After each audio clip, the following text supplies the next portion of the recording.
I want you to imagine that you live in America and that there is an egregious and evil bill moving through the legislature on its way to become a law.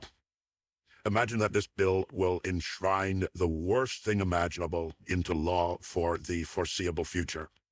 Now let's say that for whatever reason, whether this bill passes depends entirely on the result of a coin toss.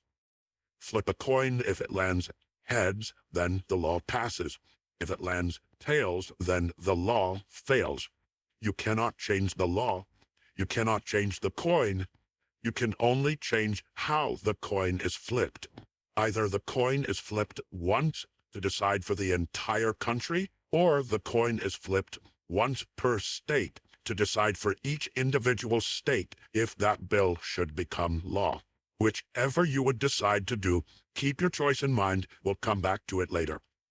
There is something missing from most political discussions today, especially on abortion, and that is first principles reasoning.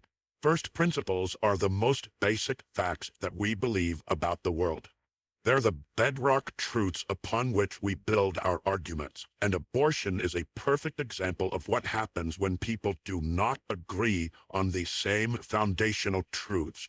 For example, a pro-choice advocate may believe that the immediate result of a sperm cell fertilizing an egg is, in reality, not a human life.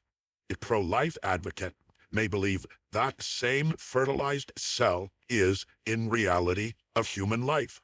As of now, neither side can speak of policy, human rights, or consequences.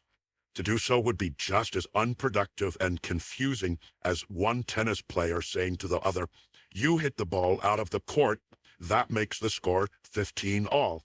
To which their opponent sets down their baseball bat and says, "You did not score any points, I just hit a home run."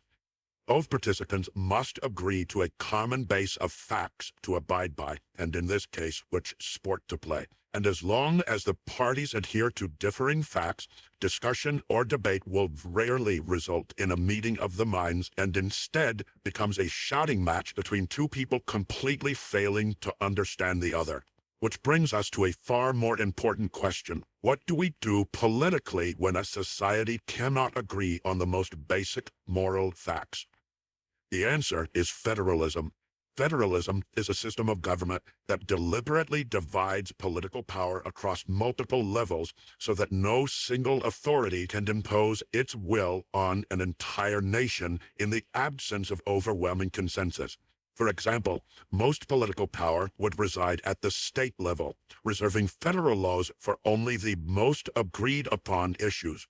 Now, returning to our coin toss analogy, flipping the coin for the entire country while offering a chance for good to prevail totally offers the equal chance for evil to do the same. Flipping the coin once per state almost guarantees mixed outcomes, both good and bad. And saying you would prefer to have mixed outcomes can itself feel like the morally wrong thing to do. In fact, in a vacuum, it is morally wrong to wish that bad outcomes are mixed in with the good. But federalism acknowledges the larger and more complicated nature of governing a morally diverse population. Federalism isn't about allowing evil to exist. It's about ensuring evil is never allowed to win outright. Federalism assumes that people will not agree on something and then designs the use of power accordingly. Here is another way to think about it.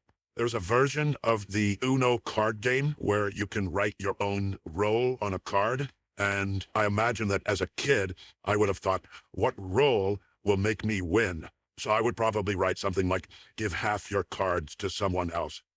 This is a great card. Victory is at hand. That is, until my dad draws the card I just made, reads it aloud, and gives half of his cards to me, duly winning the game. The mistake made here was not that I wanted to win the game. My mistake was ignoring that other parties get to use the same tools. A tyrant designs and pursues power only with their own victory in mind. Damned be the naysayers in the due process slowing their march toward good.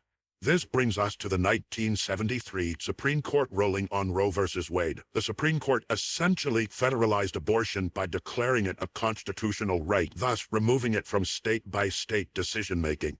To many pro-choice advocates, this felt like justice. But structurally, this introduced a custom Uno card into the game. Because once abortion became a federal issue, lawmakers or judges could now just as easily move to ban abortion nationwide, which to many pro-life advocates would feel like justice.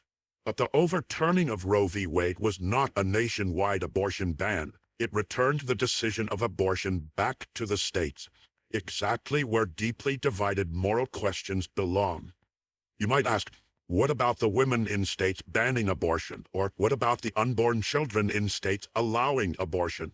If that genuinely is your primary concern at this moment in the video, my question to you is this. Would you impose your beliefs nationwide if it also allowed your opponents the equal chance to impose theirs? If your answer is no, the risk is too great, then you might be a federalist. If your answer is yes, I'm fine with the risk, then you might be a tyrant. Federalism doesn't satisfy our desire to legislate goodness everywhere, but it prevents any one group from weaponizing national power against everyone else. It acknowledges that although ultimate goodness ought to prevail in principle, there are agents and forces in practice that will use our very tools and powers against us. Therefore, it is best to limit the tools and powers available to all parties such that neither would become a tyranny over the other. Until the American people resolve abortion at the level of first principles, it must remain a state issue.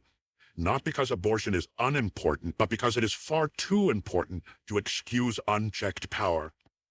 Abortion does not prove one side right and the other wronged. Abortion proves that we need federalism.